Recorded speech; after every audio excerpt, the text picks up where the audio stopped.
Shifting. मालती जोशी जी का उपन्यास विश्व गाथा आप लोगों के साथ शेयर कर रही हूँ। मालती जोशी जी का जन्म 1934 में औरंगाबाद महाराष्ट्र में हुआ था। मालती जोशी जी के जीवन की छोटी छोटी अनुभूतियों को, स्मरणीय क्षणों को वो अपनी कहानियों में हमेशा पिरोती रही। ये अनुभूतियाँ उनकी अपनी होती या अपने लोगों की होती, और उनके अपनों की संख्या और परिधि बहुत ही विस्तृत है। मालती जी अपने आसपास के सुख दुख को अपने उपन्यासों और कहानियों में हमेशा पिरोती रहीं। इस उपन्यास को छोटे छोटे खंडों में मैं आपके साथ शेयर करूंगी। तो आइए शुरू करते हैं लघु उपन्यास विश्वगाथा। भाभी, आप सो लीजिए ना थोड़ा सा, मैं यहीं कुणाल के पास बैठा पढ़ता रहूंगा। गिरीश ने शायद चौथी बार मुझसे कहा होगा। इस बार मैंने उसे डपट दिया। सुबह पेपर नहीं देना है क्या? जाओ झटपट सो जाओ चलकर। मेरी चिंता मत करो, मुझे वैसे भी नींद कहाँ आती है। डांट खाकर गिरीश चुप हो गया और सोने की तैयारी करने लगा। अपनी जगह पर बैठी मैं उसे देखती रही। पैंट बुशर्ट उतारकर उसने रात वाले कपड़े पहने, पैन में स्याही डाली, घड़ी में अलार्म लगाया और फिर जाकर आंगन में बिछी चारपाई पर सो गया। 5 ही मिनट में उसकी नाक बजने लगी। उसकी ओर से आश्वस्त होकर मैंने फिर कुणाल की ओर देखा। बेचारा, नींद में भी उसके चेहरे पर पीड़ा की रेखाएं स्पष्ट थी। माथे पर बंधे बड़े बैंडेज के कारण उसका नन्हा सा चेहरा और भी छोटा लग रहा था।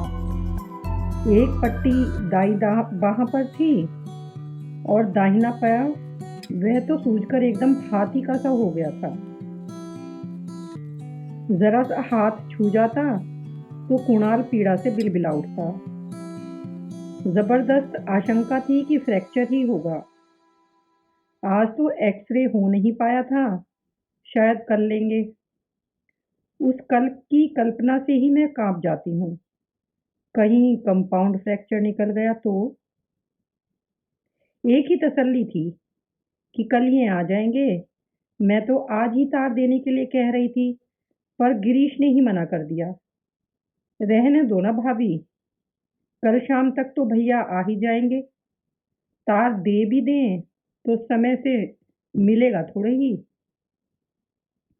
ट्रंक कॉल करूंगा तो ऊपर से घबरा जाएंगे। लाख कोशिश करेंगे फिर भी कल सुबह तक ही पहुंच पाएंगे। उतनी देर में तो पता नहीं क्या क्या सोच डालेंगे। गिरीश बिल्कुल अपने भैया पर गया है, गंभीर और शांत। आज सारी स्थिति को उसी ने संभाला। मैं तो कुणाल को सीढ़ियों से लुढ़कते देखकर वहीं फर्श पर धम्म से बैठ गई थी और दोनों हाथों में मुंह ढांप लिया था। अपनी तरफ से तो मैं उसे ईश्वर के हवाले कर ही चुकी थी। फिर बाद में गिरीश के साथ यंत्रवत घर से अस्पताल और अस्पताल से घर चक्कर लगाती रही, लेकिन मुझे किसी बात का होश ही नहीं था। गिरीश बड़े धैर्य से मुझे और कुणाल को एक साथ संभाले रहा। ठीक से पट्टी वगैरह करवाने के बाद जब कुणाल थोड़ा सा सो लिया, डॉक्टर मिश्रा घर पर आकर उसे एक बार फिर देख गए। तभी मैं अपने में लौट सकी। तभी जाकर मुझे याद आया कि गिरीश के पेपर चल रहे हैं, सुबह उसे परीक्षा देने जाना है। तब उठकर मैंने झटपट गैस जलाई थी, सब्जी और 4 पराठे बना दिए थे। रोज की तरह आग्रह और ममता के साथ उसे खिलाया था और 2 कोर खुद भी खाकर फिर से बिस्तर के साथ लगी इस कुर्सी पर आकर बैठ गई हूँ। आंखें फिर कुणाल पर जम गई हैं और मन फिर दुश्चिंताओं में डूबने उतरने लगा। लगता है इन्हें खबर दे देती तो ठीक था, चिंता का बोझ कुछ बट जाता।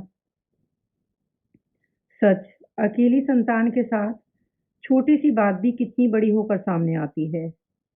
किसी के बच्चे क्या गिरते नहीं, क्या उन्हें चोट नहीं आती?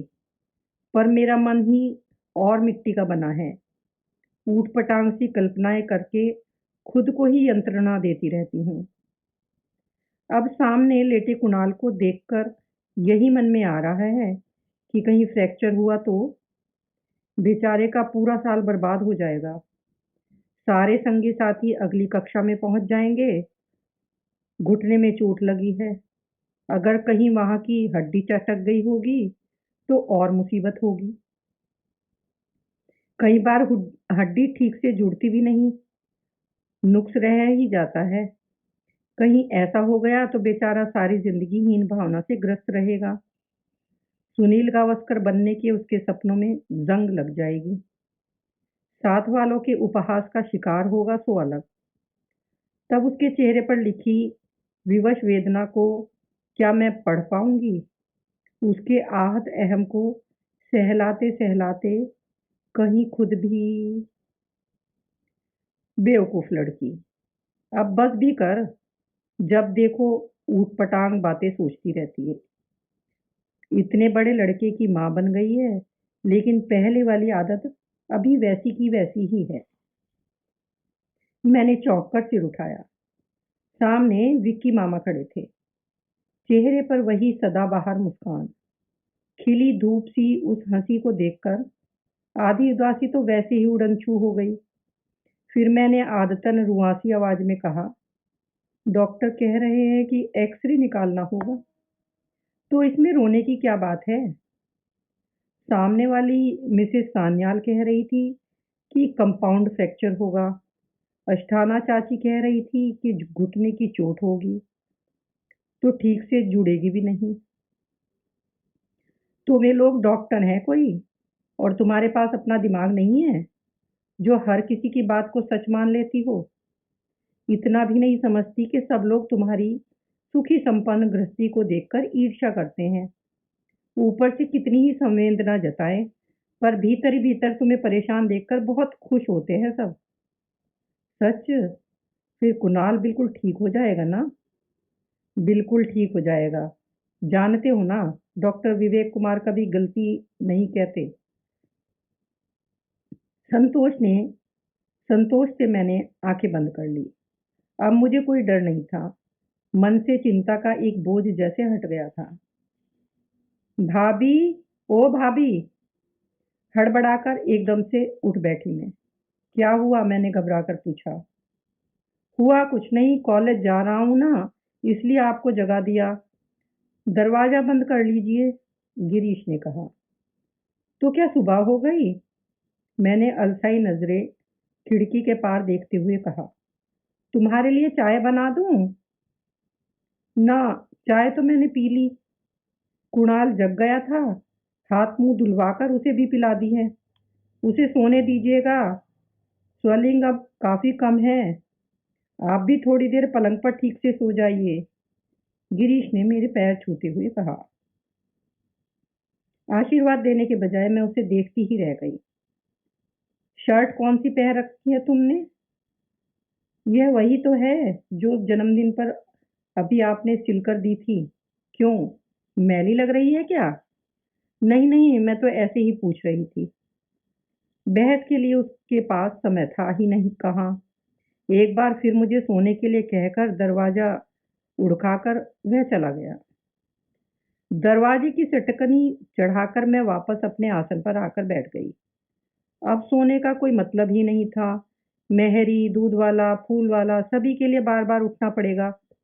कुर्सी की पीठ पर सिर टिकाए वैसे ही बैठी रही। सामने ही गिरीश का कमरा था। सामने वाली खूंटी पर लटका एक खाली हैंगर हवा में धीरे धीरे झूल रहा था। इसी पर तो रात भर गिरीश की पैंट बुशर्ट टंगी हुई थी।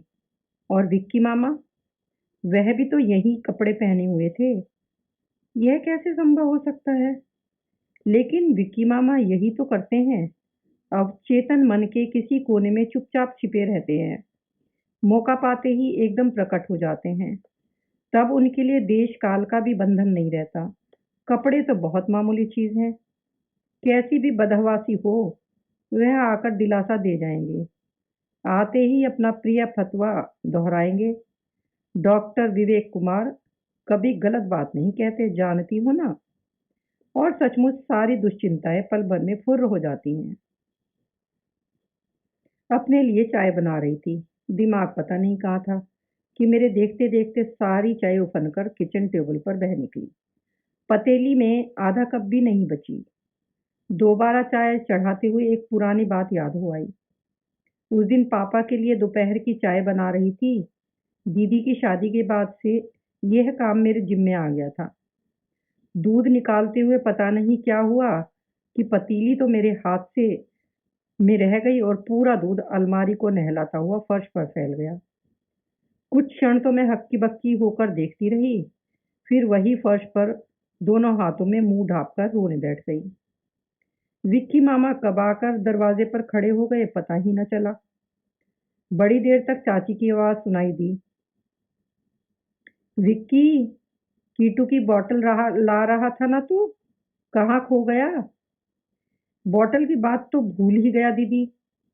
मैं यहाँ लोगों को क्षीर सागर में नहाते देख रहा हूँ। विक्की मामा ने वहीं से चिल्लाकर कहा। तब जाकर मुझे उनके अस्तित्व का भान हुआ। सिर उठाकर मैंने उनकी ओर देखा। तब तक चाची भी दौड़ी दौड़ी आ गई थी। सारा नज़ारा देखकर पहले तो पेट पकड़कर खूब हंसती रही, फिर दूध के तालाब से मुझे उठाते हुए बोली, सिलबिल है पूरी। तेरे चाचा ने ठीक ही नाम रखा है तेरा। उनके स्वर में दुलार था, स्पर्श में ममता थी। फिर भी जैसे अपमानित हो उठी मैं।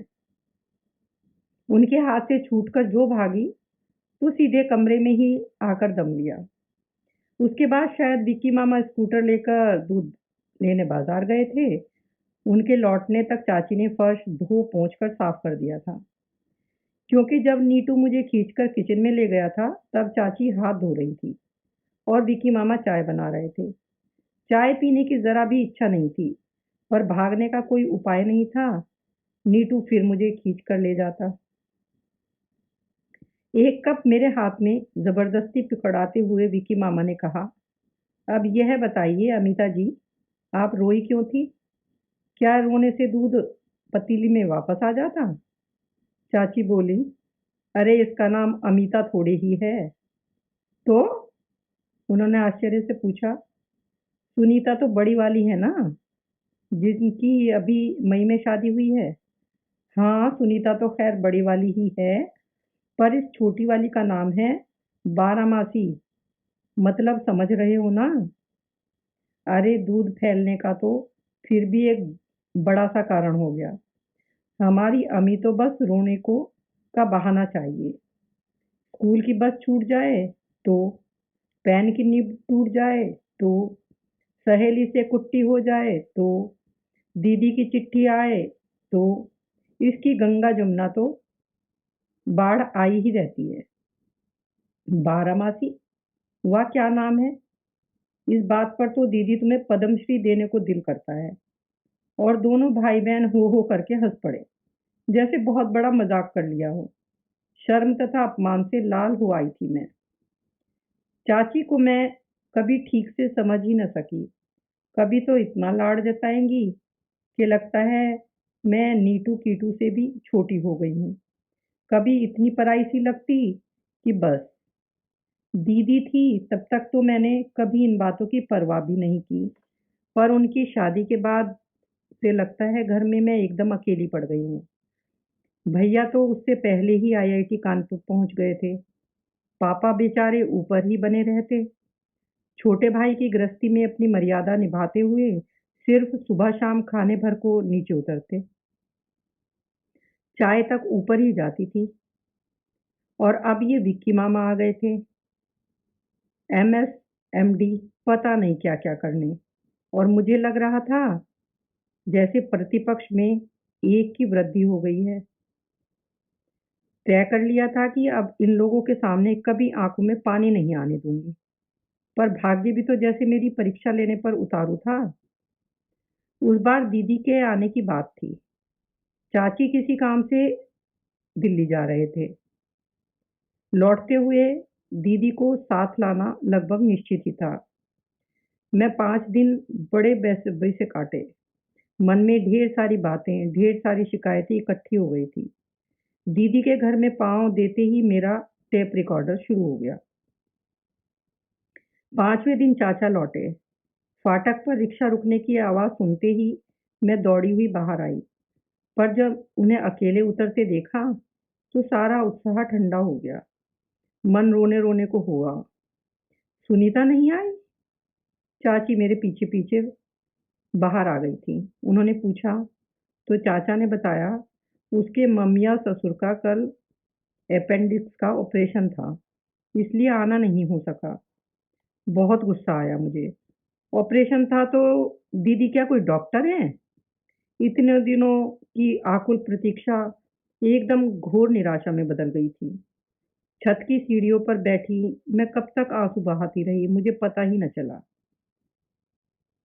होश तो तब आया जब देखा दोनों हाथों में चीनी की 2 खाली तस्तरियाँ लिए हुए विकी मामा बिल्कुल मेरे सामने आकर खड़े हो गए हैं।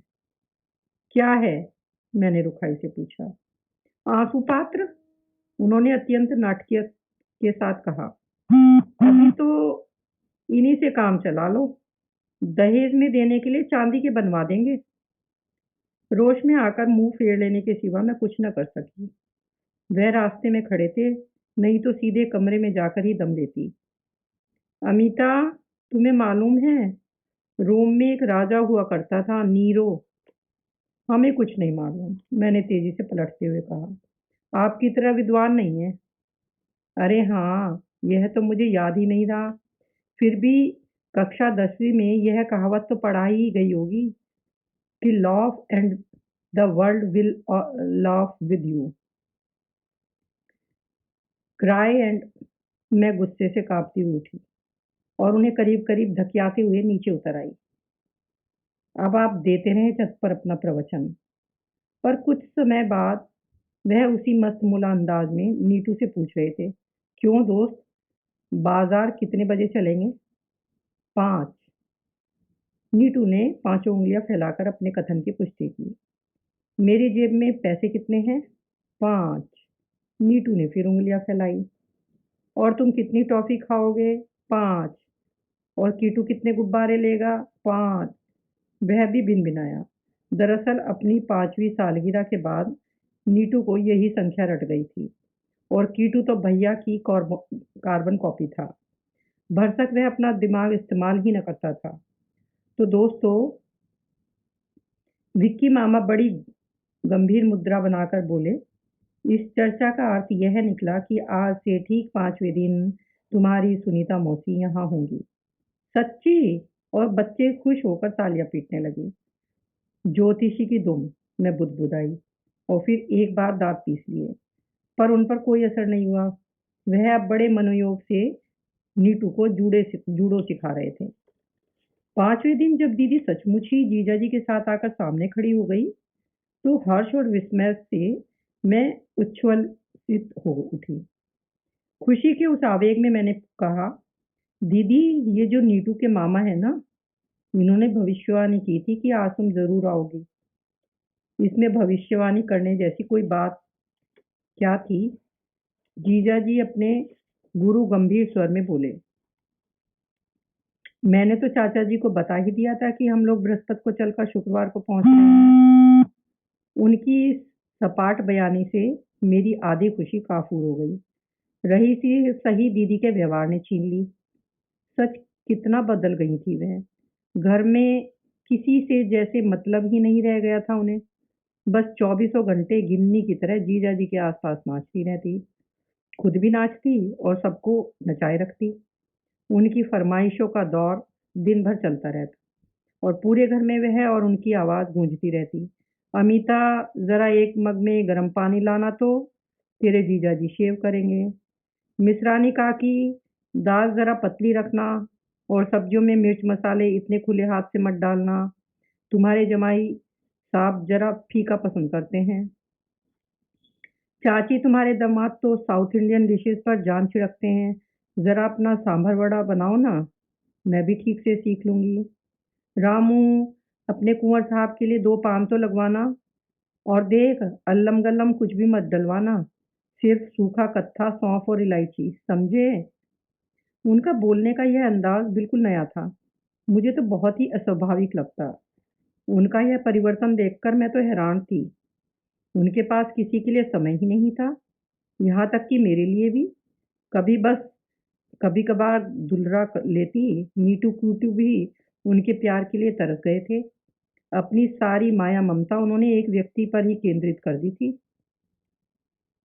मैं सोचती, अभी से यह हाल है, अगले साल मुन्ने मियाँ को लेकर आएंगी, तब तो ईश्वर ही मालिक है। अभी से उस बात का कैसा हुआ बना जा रहा है, कैसा प्रदर्शन हो रहा है। छी, दीदी को शर्म भी नहीं आती होगी। वे लोग घूमने जा रहे थे, चाहते तो दिल्ली से सीधी ट्रेन पकड़ सकते थे, पर सिर्फ हमें देखने के लिए वे इंदौर तक आए थे। बड़ी मेहरबानी की। यह बात इतनी तरह से और इतनी बार कही गई कि मुझे तो कोफ्त होने लगी थी। यहाँ नहीं आते तो क्या कोई बहुत बड़ा अनर्थ हो जाता? कौन यहाँ पल के बिछाए बैठा था? चौथे दिन जब दीदी विदा हुई तो मेरी आंखों से आंसू का एक कतरा भी नहीं टपका। वह ही एक दो बार सिसकी थी बस। हम लोग जब स्टेशन से लौट रहे थे तो विकी मामा बोले, भाई मैं टीयर क्लास साथ लाना भूल गया था, तो बहुत डर रहा था। इमरजेंसी के लिए मैंने स्टॉल से एक छोटा सा नैपकिन भी खरीद लिया था, पर अब देखता हूँ कि उसकी कोई ज़रूरत नहीं है। उसकी अब कभी ज़रूरत नहीं पड़ेगी, मैंने कसैले से स्वर में कहा। ब्रेवो, क्या डायलॉग मारा है। चलो इसी बात पर सबको गन्ने का रस पिलाता हूँ।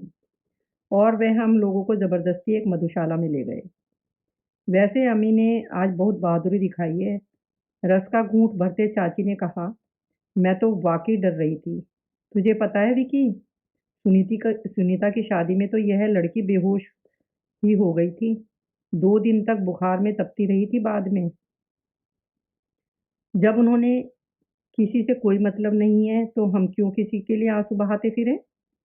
मैंने उसी कसैले अंदाज में कहा। ये हुई ना बात। लेकिन भाई इतनी नाराजगी अच्छी नहीं, विकी मामा बोले। हमें तो सुनीता बड़ी समझदार लड़की लगी। भाई जो अपने हैं वे तो अपने ही रहेंगे, लेकिन जो नया नया अपना हुआ है उसे जरा कसकर पकड़े रहना जरूरी है कि नहीं? वाह, क्या पति परायण नारी है। ईश्वर ऐसी बीवी सबको दे। और मधुशाला की उस तड़पूंजिया टेबल पर ताल देते हुए वो गा उठे, अरे ज़रूरत है ज़रूरत है ज़रूरत है एक श्रीमती की, कलावती की, सेवा करे जो पति की। उनकी इस अदा पर आसपास बैठे सभी लोग हंस पड़े। चाची का तो हंसते हंसते मुंह लाल हो गया।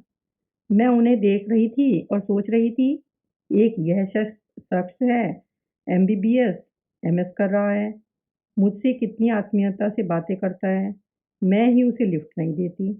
और एक वह जीजा जी हैं, कॉलेज में प्रोफेसर क्या हैं, मुझ जैसी स्कूली लड़की से बात करना भी तौहीन समझते हैं। दीदी की शादी से पहले जीजा जी को लेकर कैसी कैसी मधुर कल्पनाएं की थी। उनके नितांत रूखे व्यवहार ने, गंभीर चेहरे ने सब मिट्टी कर दिया। और इस एहसास के साथ मेरे आंसू बह निकले। मुझे पता ही नहीं चला, विक्की मामा की ही एकदम चिल्लाए, यह क्या, फिर रोना शुरू? मेरे रस के पैसे वापस करो। दीदी ये अन्याय तो देखो, मैं गा रहा हूँ और आप रोए चली जा रही हैं। क्या मैं इतना बेसुरा गाता हूँ? सच कहता हूँ अमिता, इसी तरह बात बात पर रोती रही ना तुम, तो एक दिन जरूर अंधी हो जाओगी। देखना, डॉक्टर विवेक कुमार कभी गलत नहीं कहते। बात उन्होंने इतने विश्वास के साथ कही कि मैं एक बार फिर शुरू हो गई। इस बात का आवेग तो इतना प्रबल था कि घर पहुंचकर भी न रुक सका। यह दुख भावी अंधत्व का या दीदी के बिछोह का या जीजा जी की उपेक्षा का, समझ में नहीं आया। सब कुछ मिलकर एकाकार हो गया था।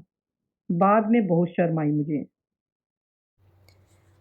इस उपन्यास विश्वगाथा का सेकंड पार्ट मैं अपने अगले एपिसोड में आपको सुनाऊंगी।